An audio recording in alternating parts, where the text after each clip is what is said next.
my God. Look guys. Dalawa ang binili ni partner. Anuin ko to lahat.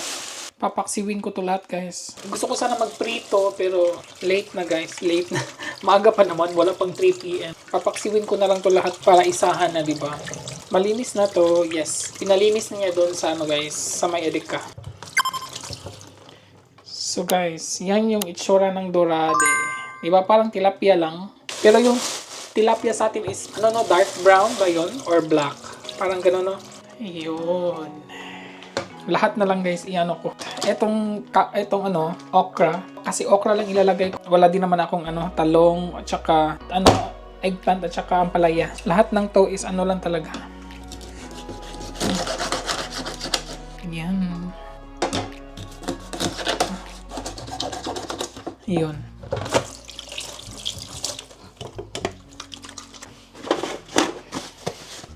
Umuulan. Tapos lagyan ko siya ng madaming ginger at sili.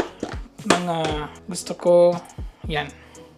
Para medyo maanghang yung ating guys, paksiw. Tapos medyo madami yung ko today, ginger, para yung lansa hindi siya masyado. So ito lang siguro yung ingredients ko ng paksiw. Nilinis ko na naman tong yung aking okra is malinis na to guys. So diretso na lang. Maglagay tayo sa base. Yan. Para laisyo. Maglagay tayo sa lumakas yung ulan. Tapos maglagay din tayo sa base ng ginger. Ayan. At saka onions. At saka 2 sili. My God, I think maanghang to guys. Takot ako. 3 na lang. 3 sili na lang Kasi baka hindi ko makain mo. Bahala na. Kung maanghang, hindi maanghang. Di ba? Ano magagawa? Tapos, maglagay ako ng isang ulo sa ilalim, isang tail, at isang body language. Charot.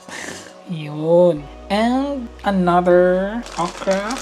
Ang daming okra. Ang sarap nito. And the rest of the onions. Kailangan ko pa palang garlic guys. Wait lang. Dahil naka-crush na to yung garlic. 1, 2, 3. Yan lang. So ilagay na natin ang the rest of the fish. Yun. Ang dami. Puno. And the rest of the okra. Ang dami namang okra Ayun lang naman. Maglalagay na tayo ng asin. 1 tablespoon lang guys. Sana hindi siya maalat. And pepper. Diba? Ang dami. And suka. Kailangan ko nang bumili ng bagong suka. Hindi pala ako nakabili last time. Suka.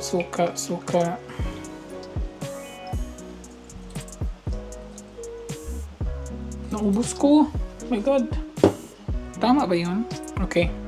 And dyan hanggang siya maluto guys. Palakasan ko muna bago ko siya pahinaan pag kumukulo na siya.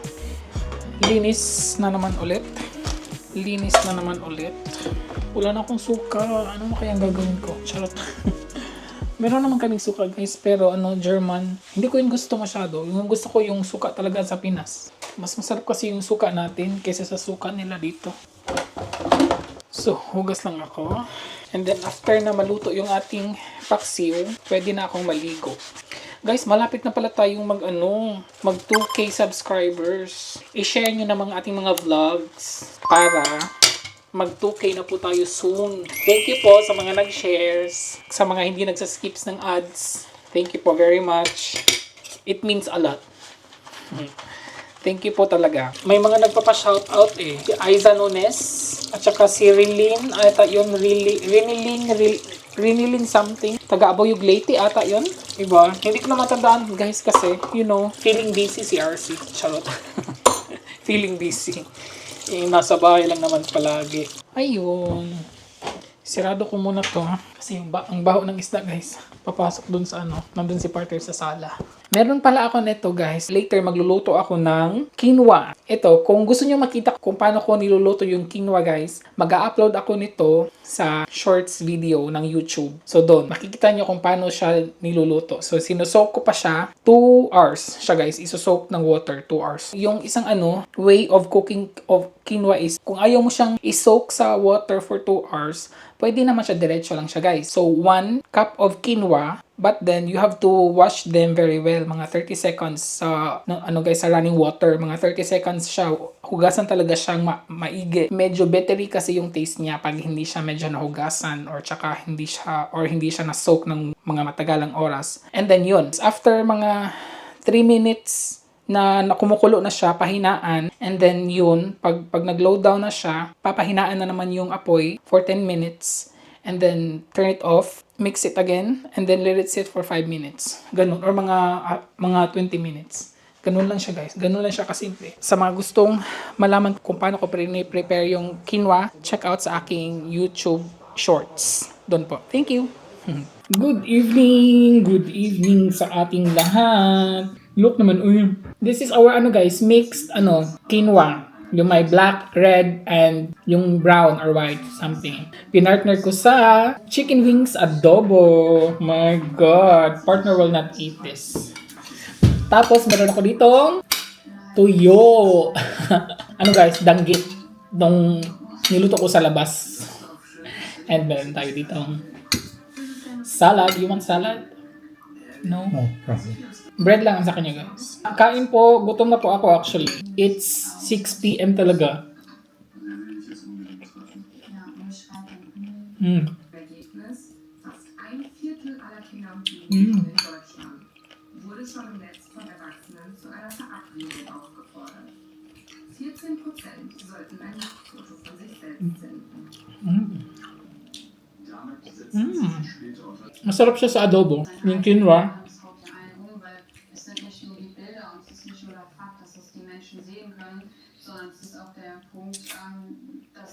Itong adobo is, kahapon ko to niluto. Tapos yung isda is, luto na siya. Pero hindi ko yun kakainin tonight. Ano na siguro? Bukas.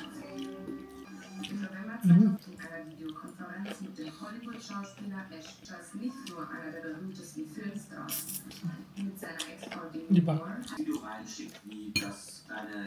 Yung quinoa guys is, para lang siyang, yung mais na kanin sa Cebu. Parang siyang ganun. I mean, kung kakainin mo siya with ulam ha. Kasi, kung kakainin mo siya na pure, para kayang, you're just like eating, guys, yung seeds. Mga ganun. Cooked seeds. Mga ganun. No? Quinoa is seeds, kaya? Yeah. From what plant? Dating in some internet.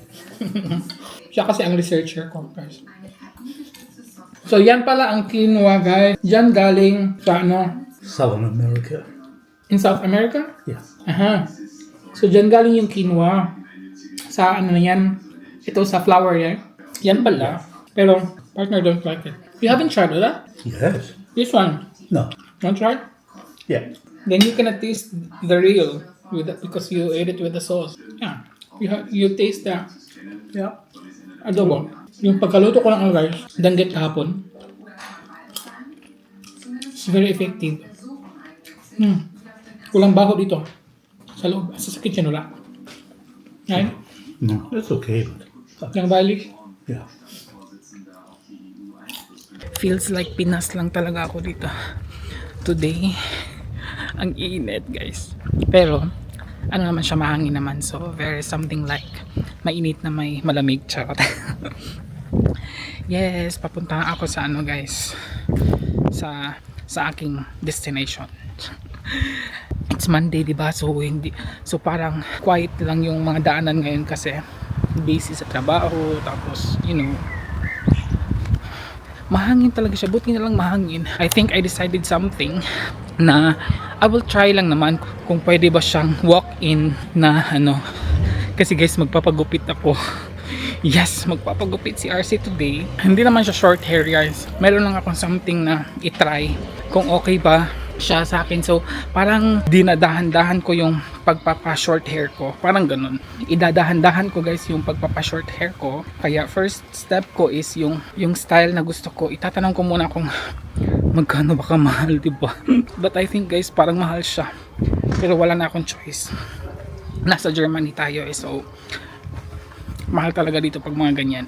I mean, maghahanap pa ako guys. Hindi ako pupunta sa usual na 2 years ago or 4 years ago na pinupuntahan ko before na barber. So guys, mga Turkish yung mga nagugupit tas ang gaganda. Hindi ako pupunta doon kasi ibang way kasi yun eh. So, dito ko itatry sa usual na pinupuntahan ko na streets para naman 'di ba pag may bibili na ako or something, one ano na lang. Ayan everybody, tapos na ako magpapagupit. Parang wala lang no. Parang walang nangyari lang ang aking haircut. Pero guys, ano lang siya, dito lang siya. Tapos dito din. Then sa likod. Then sa likod guys. So ayun. Yun lang ang ating hairstyle for this year. Charot. And actually tatlong barber shop or salon yung pinuntahan ko. Yung first, close sila. Yung pangalawa is ang daming naglinya. Tapos yung pangatlo, malapit lang talaga siya dito sa trabaho ko.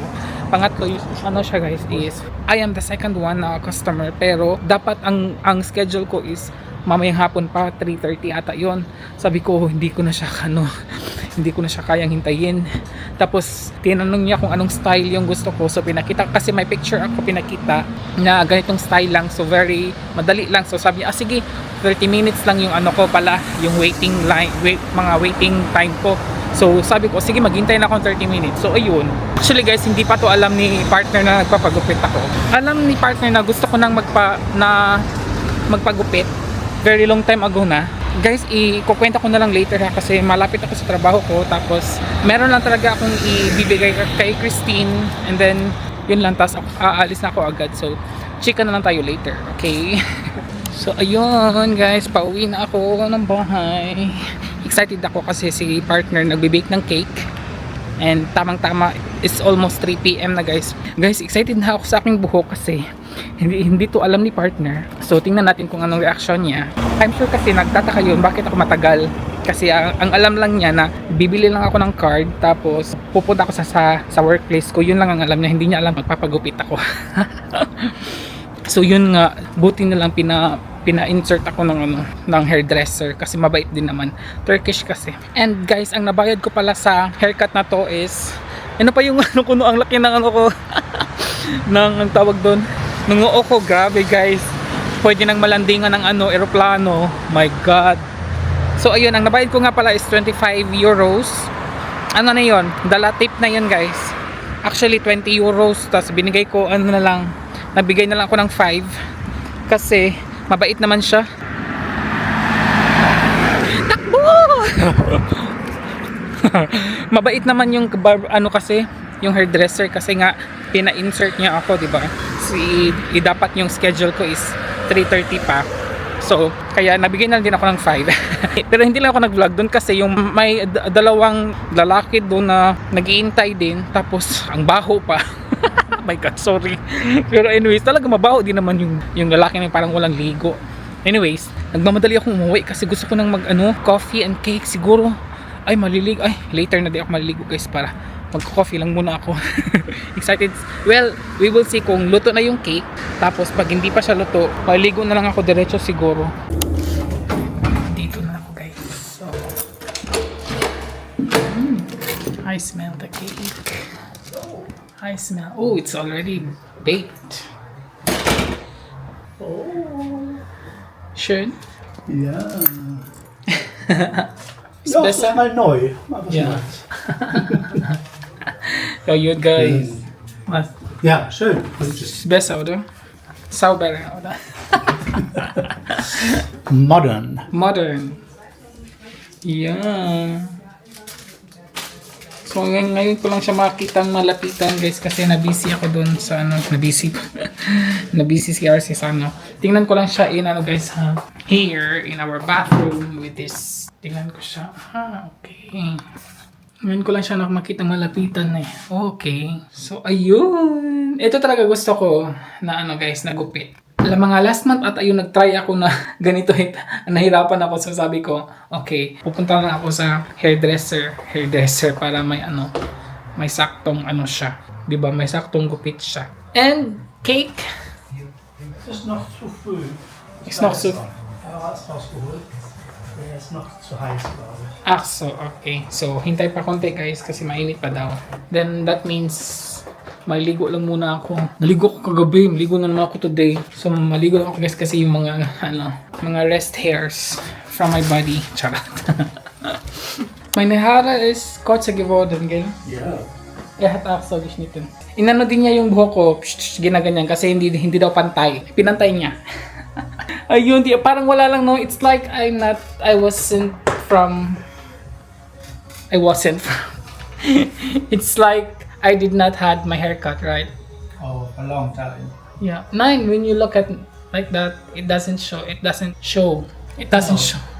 Yeah. But when you do that, oh, I have a hair. Charot. Diba?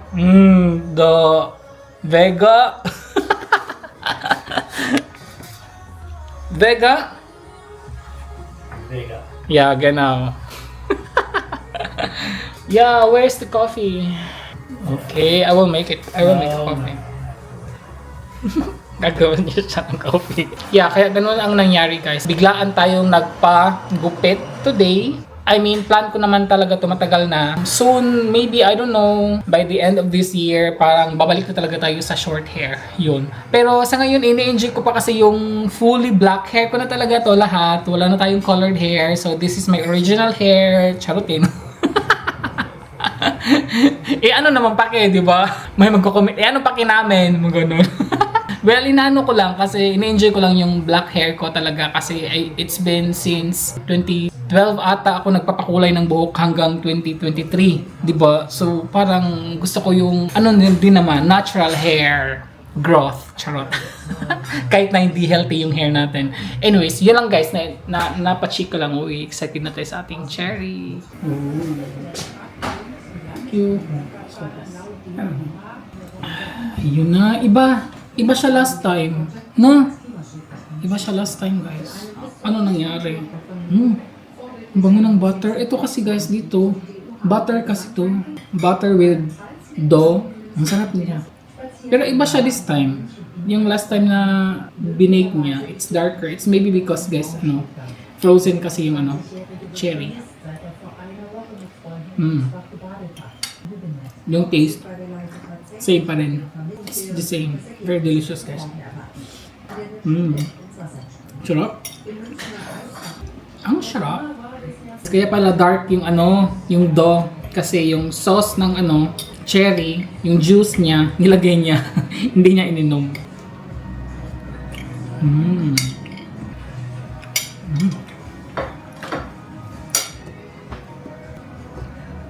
Oh, you need a fan.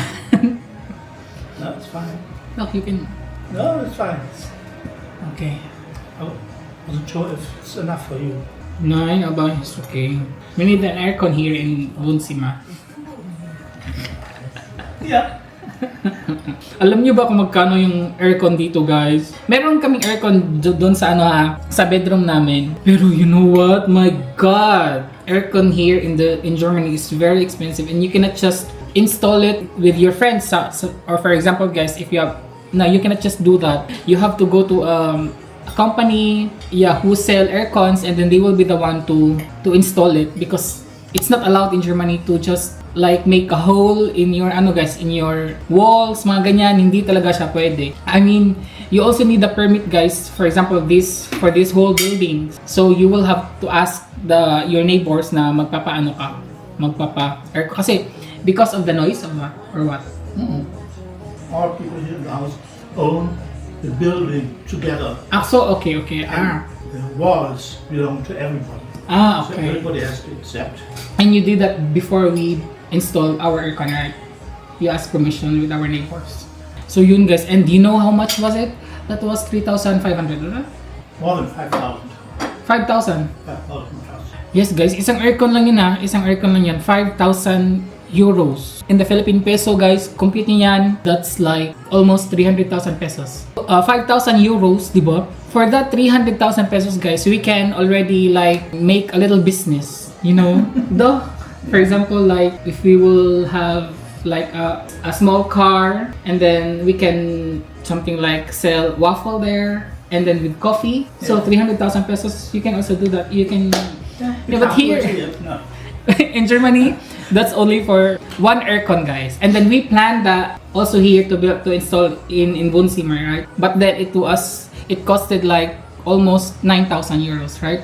And then we said, okay, just the bedroom na lang kasi mas importante naman yung bed kasi doon kami matutulog, di ba? So here in our living room, electric fan na lang kasi nakaka-save. Di ba? Yeah, ganon dito, guys. Ganito sa Germany. Ang mahal. Walang free. No free. You cannot just go in your neighbor and I bought an aircon, can you please install it? Thus in the Philippines you can do that. Yeah. Diba? That's why, guys, sabi din namin na naglalagay kami ng mga chair each side para whenever it's, you know, it's very hot here talaga, hindi kaya electric fan. So doon kami magsistay sa bedroom.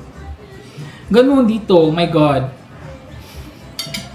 And this aircon in the Philippines, that costed like, let's say, 50,000 pesos.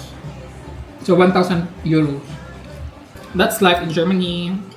Mahal magpa-aircon dito, guys. Meron namang mga portable aircon, right? Oh yes, we had. We had, oh nga pala, yeah, we had. Gave it away because we don't need it. At Yeah, all. it's too loud.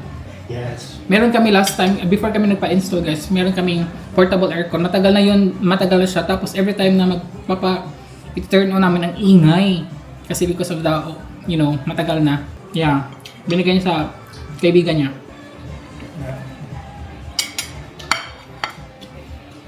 Yeah. Oh, di ba? Hindi ba ganyan na yung ating hair? Charot kay Arsino. And all the hairs would be like that. We Soon. would cut all the hairs. Yeah. Up. Someday. Yeah. I really planned it, but I don't know when. I just want to enjoy my all black hair, my pure black hair. Yes. That's very. It's been a long time. Yeah. Charot kayo, no? Buset kayo, eh. Hindi na lang, pasag din na lang si IRC, guys. Nagpa-feeling na naman.